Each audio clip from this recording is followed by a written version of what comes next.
Hi, everyone. Thank you for joining us for our NorCal FTC Regional Pre-Champs meeting. If you are in this meeting, that means that you made it all the way to champs. So give yourself a high five, a hand clap, a pat on the back. Good job, everybody. So congrats. Just to kick it off, let's talk about some to-dos that you can work on over the next week. So first, you're going to want to pay your registration fee, which is $350, and you will find this on your team status page. Next, you'll want to complete the team jot form, and we'll put these slides up so that you could take a look and just click on this link, or you could visit the emails that I've been sending. It has a jot form in that also. Next, we have our Promote and Compass Award. This is something that is optional for all NorCal teams, not just teams going to the championships. And I've sent the guidelines out in an email that went out on Monday. So if you're looking for the guidelines for that, it's in the email. There's an attachment with a little further information. These are due by February 19th at 11:59 p.m. And we ask that you please email a link of the video to marky@playingatlearning.org. We also ask that your team supplies 2 adult volunteers. Minors are totally fine to also volunteer, but we need your team to provide 2 adult volunteers. And you can mention these adults in your jot form. That's just a way for us to track it. And we also have the link right here in this in these slides if they want to apply. And we want to make sure that you don't need any special permission if you're from a school. We don't want you to run into any last minute problems. So if you're a school team, make sure you check with your team to make sure there's no special permissions needed to go to championship.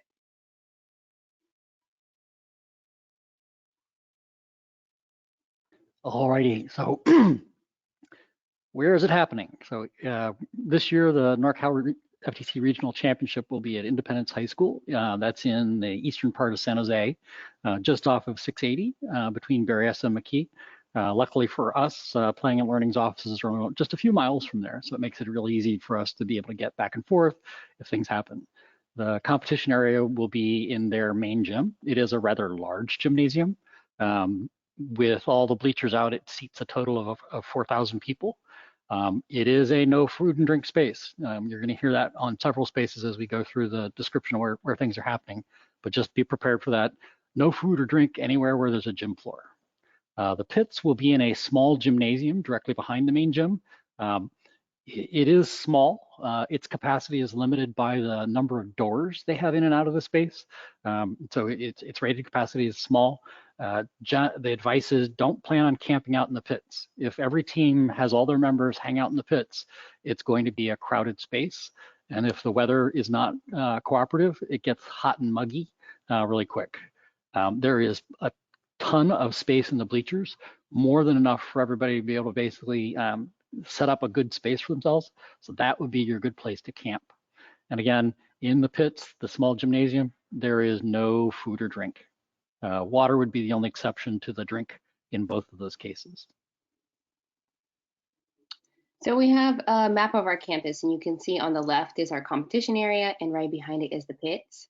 Our judging rooms are going to be kind of in the middle of the campus to the top. So we will be sending out a copy of this map over the next week, along with other information, our judging schedules and stuff. But we just want you to know that the rooms are a little bit a ways away from the competition area. So just when you're walking to your judging areas, be sure to plan extra time, 5 to 10 minutes to get there on time. And for reference, the parking lot is roughly where the name of the school and the address is in this map. You can get a sense of how it relates to everything. This is a sort of a zoom in off of Google Maps of where things are happening. So there's a large parking lot in the immediate area in front of the gymnasium on the Jackson Avenue site. That is the appropriate place to park. I've highlighted a couple of things here on this map. There are a large collection of solar panels on the sort of south half of this parking lot. And so being aware of those and paying attention to those will be useful if the weather turns bad. We'll talk about that in a little bit. The one thing I really wanted to highlight here in this little quick drawing, quick map, is the path for loading in and out. There is no parking access to the small gymnasium, to the pits. So the only way you're going to be able to get the equipment in is to basically walk along the one side of the large gymnasium and enter into the pits between the two buildings. We will not be allowing teams to move equipment in and out through the competition area. In particular, we're going to be doing a lot of setup work. That area is going to be having a lot of equipment and volunteers moving quickly to try to get the event set up and ready to play so that we can get started early on Sunday morning. So just plan. It's a reasonable walk. It's a large gymnasium. If you've got robot carts, take advantage of them. Roll everything you can. But it's also a hint that maybe you want to sort of not bring the kitchen sink with you as you're coming to the event for the championship, right? So just plan ahead and know that you're going to need to move equipment from around. There is a small sort of circle loop directly in front of the gymnasium that's easy for load in, load out, but you want to make sure that you're being respectful and sharing that. Come in, unload your vehicle, move it out of the way, and then move your equipment. Don't leave your vehicle unattended. So our event schedule spans over 2 days, and we'll start with Saturday. We will be able to get into Independence High School at 4 p.m. The load and crew and setup crew will start at 4 p.m. And we're going to try to get things set up as quickly as possible, especially the tables for pits, because we will have inspections starting at 5 p.m. We know some of you will have earlier inspections versus later inspections. So we're going to try to get the pit set up for the teams to have early inspections a little bit early. We have our judging sessions starting at 6 p.m. and we will need to be leaving by 9 p.m. And we want to emphasize that practice fields will be closed until Sundays. We want you to be able to focus on your judging, focus on your team, focus on setting on your pits, and we will begin practice fields Sunday morning. All right, day 2 is when all the fun happens. The pits will open at 7:30. We will have a few teams that will need to finish their inspections and their judging interviews. That needs to all be done by 9 a.m. We'll talk a little bit more about why here in a couple seconds. But we're planning for the drivers' meeting to happen sometime around the 9:15 timeframe. You'll notice we've highlighted this inspection closes. Unlike a lot of events, we're going to be pretty strict about closing inspections. You really want to make sure your team's paying attention and to get your inspection done. There's plenty of time to get it done. Don't dawdle, don't delay. That should be your first priority after your judging is done, right? Once you've gotten your judging out of the way, that initial judging interview out of the way, make sure you get inspected. But we expect to have the opening ceremony done by about 9:30 and be playing matches by 10 a.m. The big goal is to get 2 or 3 matches a team in before lunch. We'll take a short lunch break and then we'll come right back and finish out the qualification matches. We're hoping to have alliance selection somewhere in the 2:30 to 2:45 timeframe, and to begin the playoff matches shortly thereafter, 3 o'clock or so, with a nice closing ceremony, hopefully no later than 6 p.m. Makes for a good day, and everything should be a lot of fun. Mark, we have a question that says, do we need to leave the robot in the pit after inspection is over? There is no requirement that you leave your robot after, but be aware that if you make any changes after leaving the venue, you need to be honest about it and come offer your robot back for a reinspection and be prepared to explain whatever changes were made. So judging, do not be late for your scheduled time slot. This will be for most teams on Saturday night. So like we said, it's a little bit of a walk from the pits over to judging, so make sure you plan accordingly, leave 5 to 10 minutes early. The schedule is on a 30-minute cycle, so you have 15-minute with judges, and there's 15 minutes for the judges to finalize notes and prepare for the next team. All initial judging interviews need to be completed by 9 a.m. Sunday. We're going to be very strict on our scheduling just so we can stay on time, so please be prepared for your judging. And there's a reason why we keep talking about 9 a.m. So at the level of events we play here in Northern California, we're required to give you a minimum of 5 matches per team, but we have the opportunity to do 6 matches per team. But for this size of event, to get the 6 matches per team, we need your help. And everybody likes to play lots of matches. The one big benefit to playing more matches per team is that the rankings are more about you and less about who your alliance partners were. So it does present a better representative ranking at the end of things. but it really does require all of the teams to be responsible about getting their judging and inspections done with the way the schedule is structured. And the honest truth is everybody can help make it happen, and it benefits everybody. So please pay attention to it. Don't make us either drop you from the match play schedule or have to delay things, because neither is a happy outcome. Please keep in mind, like we said, that the judge rooms are a bit of a walk across campus, so be sure to leave 7 to 10 minutes before your session so that you're on time. And there will be cuers to help remind you, but it's also your team's responsibility to get there on time. Team pit areas can be set up Saturday night, but no work, no practice. Just get it set up and focus on your team and your judging. So of course, there's some things you don't want to forget. So make sure you remember to bring your engineering portfolio. You'd be surprised the number of times we get to an event and somebody says, "Oh, I left the portfolio at home." Your control award submission, if your team is submitting for the control award, make sure you bring that. Both of those can be handed to your judges when you see them for that initial judging interview. Don't forget safety glasses for your team. We will be enforcing safety glasses for everyone in the pits. So if anybody's going to go into the pits, they need to have safety glasses on, and the same will be true for the competition area. Safety glasses are a requirement. This next one's a little bit different. Make sure to bring pixels for you to be able to practice with. Out of respect for the teams that are offering to bring their playing field, we're asking them not to bring their pixels with them. If you want to have pixels to use on the practice fields, you need to bring them with you. Put them out for your robot to use when you're practicing and pick them back up when you're done practicing. That way we make sure that everybody's equipment set stays whole. And then please, everyone, bring your gracious professionalism. It's going to be an action-packed weekend, and it's best when everybody is friendly and cooperative and helps to take care of each other. So please, let's really focus on that for the weekend. Your help needed.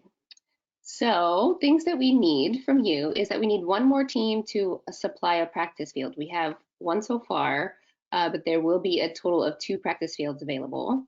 And like we said before, we ask that you bring your pixels for practice use. Please don't ask teams, not asking teams bringing practice fields to supply pixels. So we're not asking the teams who are going to be supplying the fields to also bring the pixels.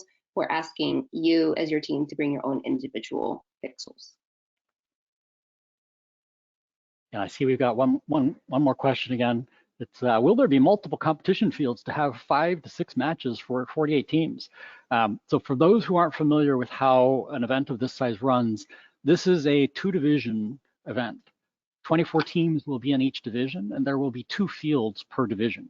So the divisions will run effectively independently. We'll try to make sure that they keep roughly to the same schedule, but there will be alliance selection and playoffs within each division, and the winners of the 2 divisions at the end of the event play for the event finals. It's a little bit different structure. If you're not familiar, there's a section in the part 1 of the game manual that describes the basics of how it works. But yeah, there will be parallel match play going on, lots of activity, lots of noise, lots of entertainment and fun. The weather. This time of year in this area, the weather is very unpredictable. So right now, both Saturday and Sunday are showing, low 60s for the high and high 40s for the low, with morning showers. That could all change before we get to the weekend. And recognize it is, close to 100 yards between the pits and the competition area, and so plan accordingly. There are a set of steps from the plaza that's between the 2 buildings up into the main gym. There is a ramp on the one side, but planning accordingly, make sure you're protecting your robot, and be prepared in case the weather does change.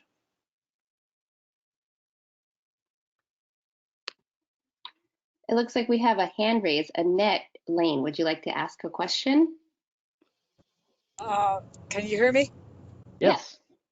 Okay, I can bring the practice field. I just want to make sure. I guess I can put that on the volunteer part. I wasn't sure. but you can count on a practice field from us. Oh, thank you. Follow up with an email, and we'll give you some instructions on an easy way for the practice field to be brought to the practice gym. Okay. Thanks, Annette. Okay, so this is important, and we've talked about it a little bit. We want to make sure that there's no food and drink in any of the gym floor spaces. So this means the pits, this means the large gymnasium where we have the competition. We ask that you be clean in all spaces and take all of your trash with you when you leave. In the case of rain, there's solar panels in the parking lot where you could set up to eat. It is covered. The practice fields will be shared, and we have had issues of sharing in the past. And so if we do have issues of sharing the practice field during the competition, this will be discussed with the team and reported to the judges. And this could reflect poorly on any of the awards that you could potentially win. So we ask for gracious professionalism and sharing. There will be no setup of team practice spaces. So we're asking that you don't set up mats just randomly all around the campus. We're only going to be using the practice fields to practice. There will also be no running of robots on bare floors. And please remember to wear your safety glasses and closed-toed and closed-heeled shoes just for safety.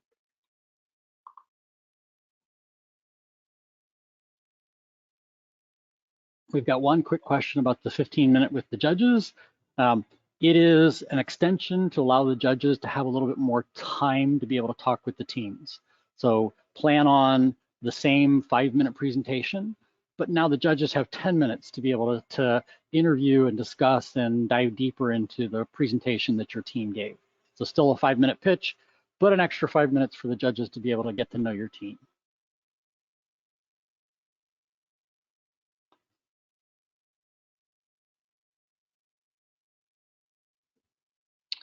So we have other items of interest. Streaming. We are planning to stream via YouTube, one stream per division, and the links will be published on our website, norcalftc.org. We will have live scores, and we're planning to have match results available via live scoring. And here's the link for that. You can grab that later once we post this presentation. And just to talk a little bit about our first championship in Houston, it will be April 17th through April 20th. 4 teams will earn an invitation from our regional championship on the 24th. The advancement will be announced during the award ceremony, and payment to if you're advancing to the World Championship will be due by March 22nd. It looks like we have another question, Mark. Are there places to put team banners on the wall behind pit tables? And how large are, I can't see the rest of the question.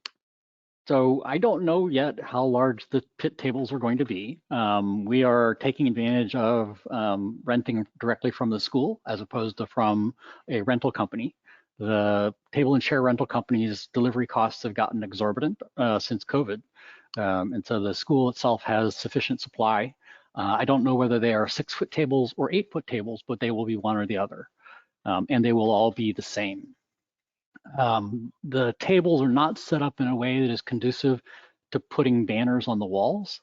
They will be set up effectively back to back with other tables in a 2x4 sort of peninsula. So there'll be 6 sets of that kind of structure to give us the 48 teams in the pit. So hanging banners, the front edge of your table would be one, or a stand that goes on your table would be another, but there's really no walls to be able to hang banners on.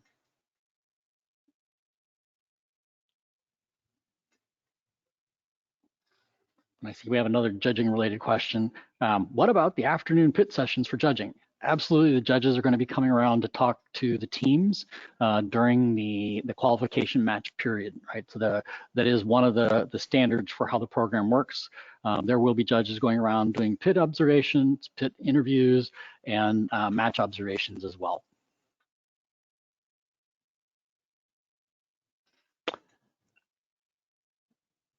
And I think we've hit the end of our prepared content. So if there are other questions, you can either raise a hand and we can unmute you, or type it into the question box. Both methods have been used pretty successfully so far, but the remainder of the time really is about making sure you have enough information so you can help your team have a good time when they get to the event.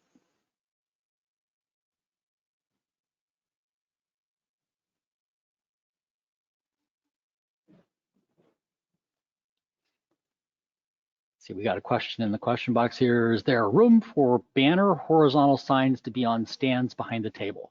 Again, your pit table will be likely have an immediate left neighbor, an immediate right neighbor, and a rear neighbor as well. So the tables will be literally touching each other. There's no gap between them.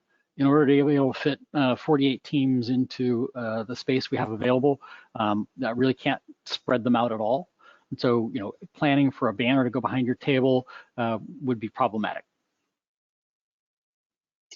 Our next question is, do the winning alliances in each division go against each other? Yeah, so there'll be a division winner. Our divisions are named Gold and Silicon. So the Gold division winner will play against the Silicon division winner to be the NorCal Regional Championship for the season. Our next question is, can you go over a bit more details on which 4 teams will go to championships? So the advancement is based on the order as prescribed by Part 1 of the game manual.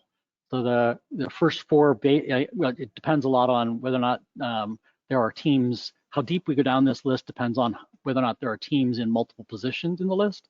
But it starts off with the winner of the Inspire Award, moves to the captain of the winning alliance.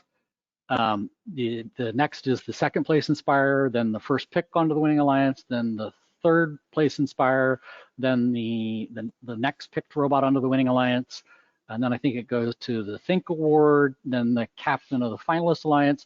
So it goes back and forth on that. It's a relatively long list. It is fully described in the as I said, in Part 1 of the game manual. Look for the section that's marked advancement order. The scoring system will automatically calculate the advancement for us as soon as we put the awards into it. And we will work directly off that, and that'll be the advancement we announce at the event. Awesome. So our next question is, which attachments are intended for bridge tables? Again, if you do something to move your table, you are effectively impinging on your neighbors, right? So there isn't an easy way for you to set up a large display. You may only have a 6-foot table, and it is going to have 3 immediate neighbors, one along the long edge and one along each of the short edges. There's not a way to deal with it differently. The tables will not be allowed to be moved. They will need to stay where they are. You have a question that says, when can we expect to receive our expected judge and inspection times, as well as the divisions? So right now we're working on setting up the divisions. I'm actually working on that right now, and I may have those ready tomorrow, but next week is when we will send out all of our schedules and the division. So probably early in the week. Let's see, our next question is, for advancement to the world, would NorCal get a lottery spot this season? I am unaware of any lottery spots being available this year. I'm actually a little frustrated. I feel that Northern California is underrepresented, but I don't get to make those decisions. Unfortunately, the program is growing. They are adding 32 additional teams to the world. They're not calling it the World Championship anymore. It's now First Championship. They did add an additional 32 teams this year, so it is a bigger pool than last year, but there are more regions, more teams, all regions. And so our base allocation of 4 is the same as what we got last year. Last year, there were a handful of regions that declined to send teams over in that fashion. But right now, I am unaware of any additional spots being made available. Awesome. We have a question about outlets. Will there be outlets available? There will be a line of extension cords that runs down the spine of that double column of tables, and there will be an outlet available for every table. You will have a single outlet. So if you need to plug in more than one thing, you need to plan on bringing a power strip.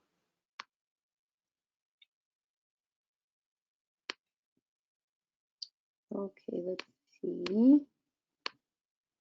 Annette, I see that your hand is raised again. Is that from last time, or do you have another question? I have another question.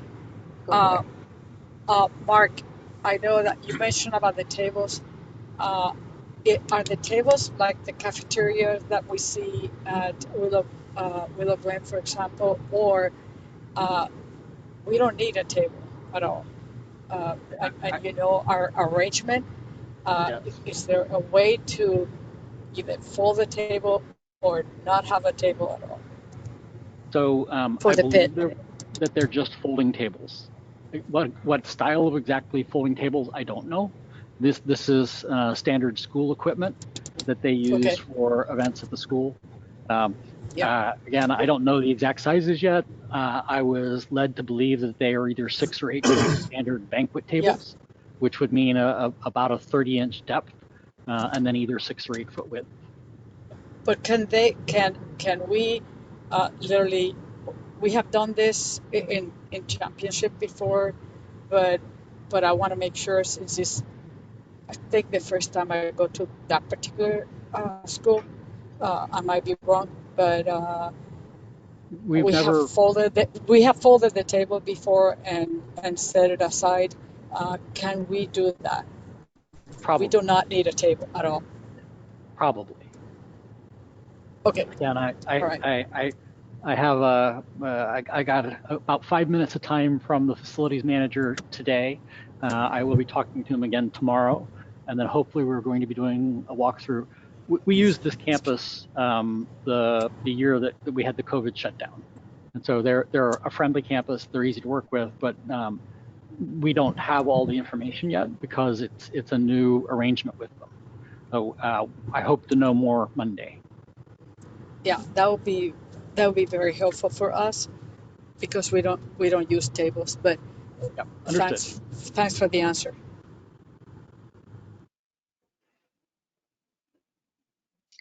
Okay, our next question is, can a banner be above the table on posts, or is there height restrictions above the table? There is a height restriction, and it's a general first restriction. I don't know what for sure it is. Anything that you do above the table height needs to be done in a safe way. And so even if you do something, it may end up generating a request to take it back down again if it's deemed to be unsafe or interfering with other teams. Okay, we have a question that says, can packaged snacks be provided to our guests at no charge in pit for consumption outside? So we aren't providing any snacks to our guests. The only thing that we are providing is to our volunteers who are going to be there all day on Sunday. We're providing a hot lunch to them. And we won't be able to have any food in the pits, but you're welcome to share food with people and have them eat it outside. That's perfectly fine. And the preference would be that the food that you bring to the event does not go into the pits, right? There are just too many times that people think they're being responsible, and it gets opened and it gets spilled and there's a mess made. And so we really don't want any food into the pits. Again, it is not a large space. It will be very cozy. And so we want to minimize the amount of stuff that we're taking into the pits. We have another question that says, how many teams make it to World? We have 4 teams that will be moving out of our NorCal region to World. Mark, do you have an estimate of how many teams overall will be going to World? I can't remember off the top of my head. It's in the 200s. It's like it's not 256 yet, so it's 32 teams below that, so it must be 226.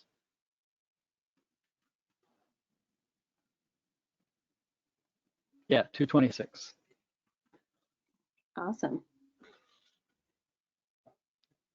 If anybody has any other questions, just feel free to pop them in the chat or raise your hand. So we are currently recording this, and we are going to be posting it to the website for the teams that couldn't make it, and the slides themselves will also be posted as well.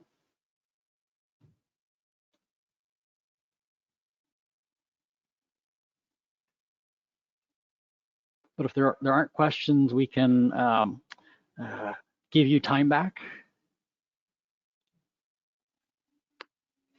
Let's see, we had another question come in. Can banner be vertical on stand in front of the table? Last year, teams had robot carts and displays in front.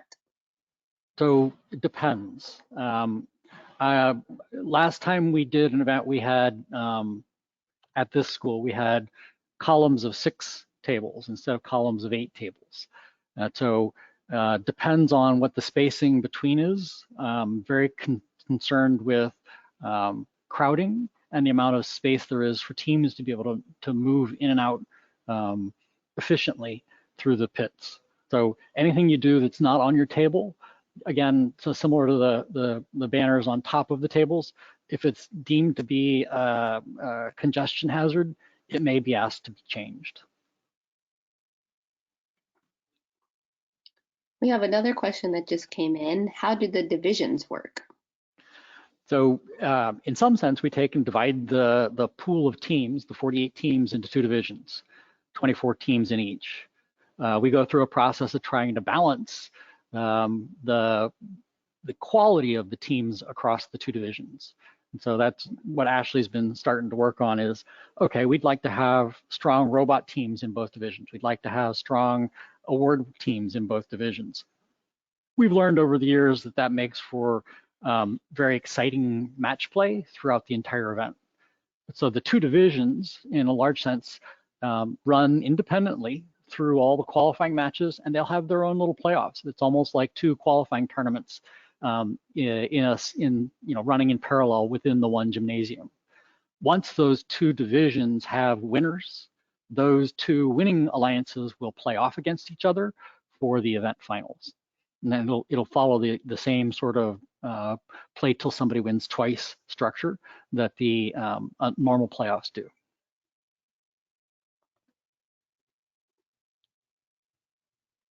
The same structure happens at the first championship, except it's now instead of 2 divisions, it's 4 divisions. And so there's playoffs in playoffs.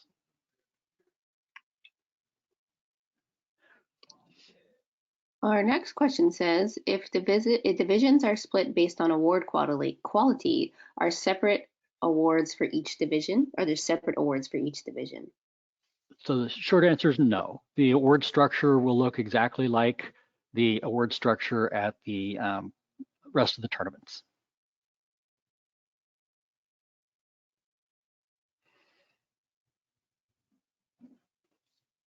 The only time there's any change in that award structure is at the first championship, where they do awards per division, but that's also now 56 teams per division, not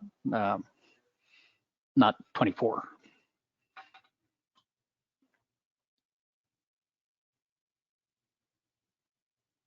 These are great questions, everybody. Thank you for asking all of your good questions.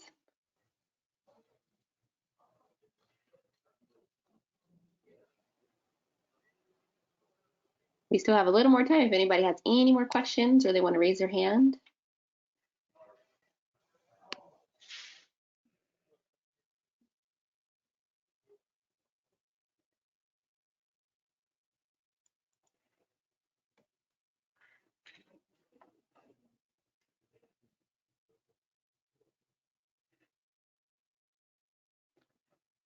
So as we get a little closer to the event, there'll be more information that'll get populated into the website. That includes, more details about the schedule of the 2 days, the team lists, a whole bunch of stuff will start showing up. So just be prepared, watch, look at the website, make sure you're reading your emails. We have a hand raised. Raki, do you mind asking your question? Yes. Hi. So, for in both of the divisions, like the winning alliances, how do they choose the captains? How do they choose their alliances? So the alliance selection process works exactly like the qualifying tournaments you've been to, or league tournament if you were part of one of the leagues. You select only within your division. So the number 1 ranked team in the gold division will choose another team from the gold division. And so it's the exact same process as a qualifying tournament. And these will be 3-team alliances. At 21 teams and larger, the playoffs are 3 teams per alliance.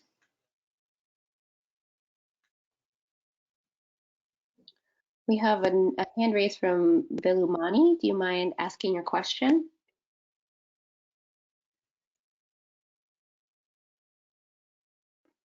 And we need to unmute them. I did. Velumani, I unmuted you. Do you have a question? You need to unmute yourself too. Oh yeah. There you go. Hey, do we have a parking lot, enough parking lots, or like it's a limited? It is a large parking lot. Okay. Cool. And so Thank I you. would encourage you to go ahead and look at Google Maps and look at the satellite view. You'll get a sense of how large the parking lots are. There, along the one edge of the parking lot is their tennis courts, and it's like 10 tennis courts. Thank you, Mark.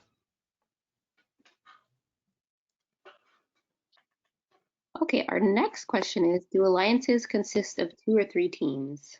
3 teams. At events with 21 or more teams, it is a 3-team alliance. So in a 2-division event, that basically applies to the number of teams in the division. So 48 is the base threshold for running 2 divisions.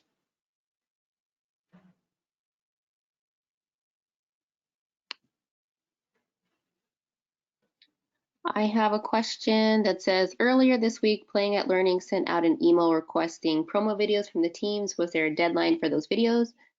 Yes, the deadline is tomorrow if you're interested. I did send an email out to all of the teams who are going to champs, asking them to send a video of their team waving, and then there's a prompt question that I sent in the email also.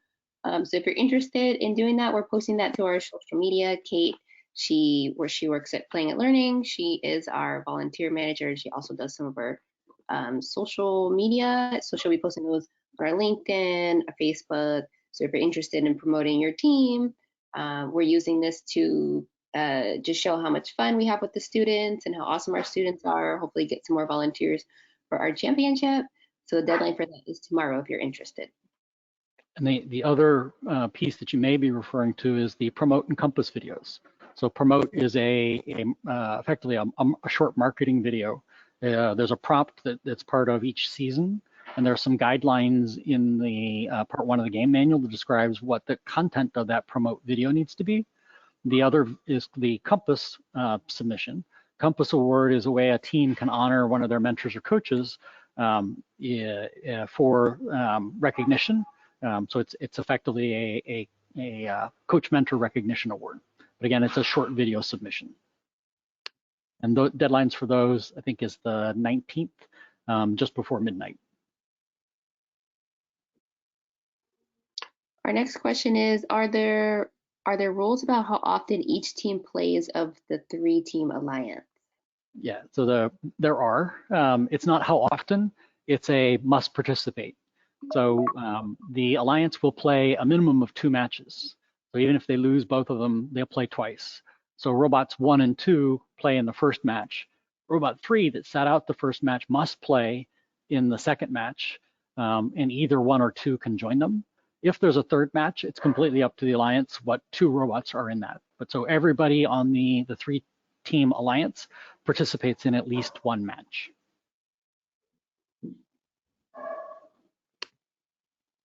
Velumani, I see you have your hand raised. Do you have another question, or was that from before? Oh, that was from earlier one. Sorry. Oh, no worries. Yep, no worries. Thank you.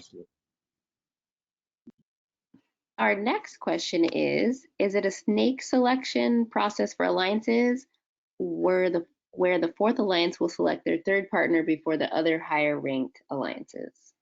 No, that is a first robotics competition only option. So it will go 1 to 4 and then back to 1, down to 4 again.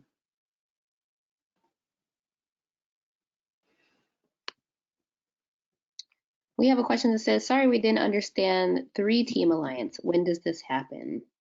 So during all of the playoff matches, so basically we're going to begin our playoffs sometime in the middle of the afternoon. So the top 4 ranked teams in each division will select partners to play out those playoffs. Those alliances, pardon me, will be 3 teams each. And the structure of the playoffs at that point is play till you win twice. Sometimes gets referred to as best of 3, but it's not exactly. And so in the first 2 matches, all 3 members must participate, but they only play 2 at a time. So robots 1 and 2 may play in their first match.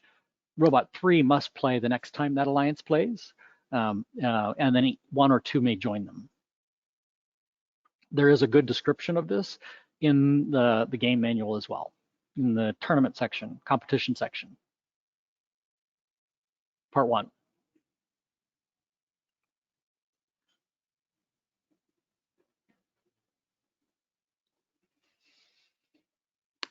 Our next question is, how many minutes from match assignments to first match? So we will try to generate the match schedule as early as we can. So that basically depends upon when does inspection finalize. So as soon as the inspections are done, we'll know for certain that everybody can play. We'll generate match schedules. There will be 2 scorekeepers, one managing each division. They will independently generate match schedules.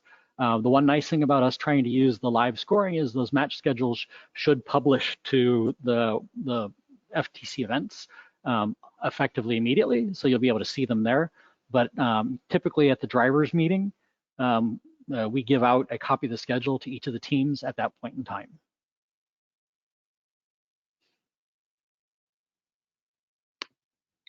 Our next question is, can coding be changed without reinspection?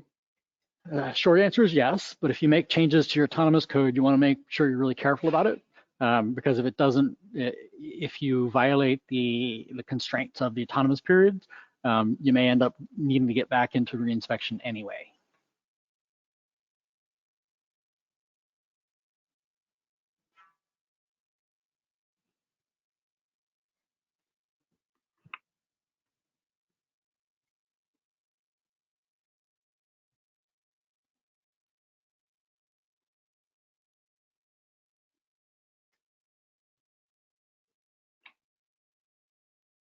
Thank you for your kind words, Judy. If anybody else has any other questions, we'd be happy to answer them. This is the time, the space, the platform for your teams to ask any questions. You can either raise your hand or just drop them in the chat and we will make sure that we answer them.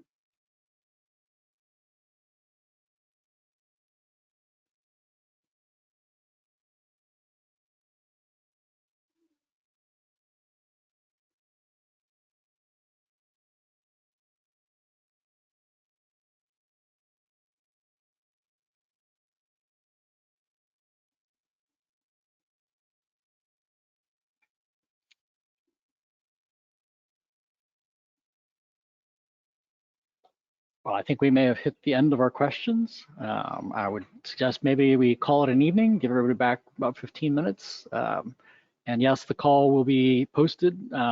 Might not be tonight. It takes a little while for the GoToWebinar system to process it into a format that we can do things with. But we will be posting it, probably into our YouTube channel. And the slides, I'm going to go ahead and put these on the website as soon as we're done with the call, because that's easy to just pop in there. So give me a few minutes after the recording and I'll go ahead and drop them on the website and you can view everything that we talked about tonight. All right, well, thank you, everyone. I'm going to go ahead and stop the presentation, stop the recording. Got to remember how to do this. There, this one. All right, thank you, everyone. Have a good evening, and we'll see you in just over a week. Good luck with the rest of your championship preparation. Good night, everyone. See you soon. Yep, good night.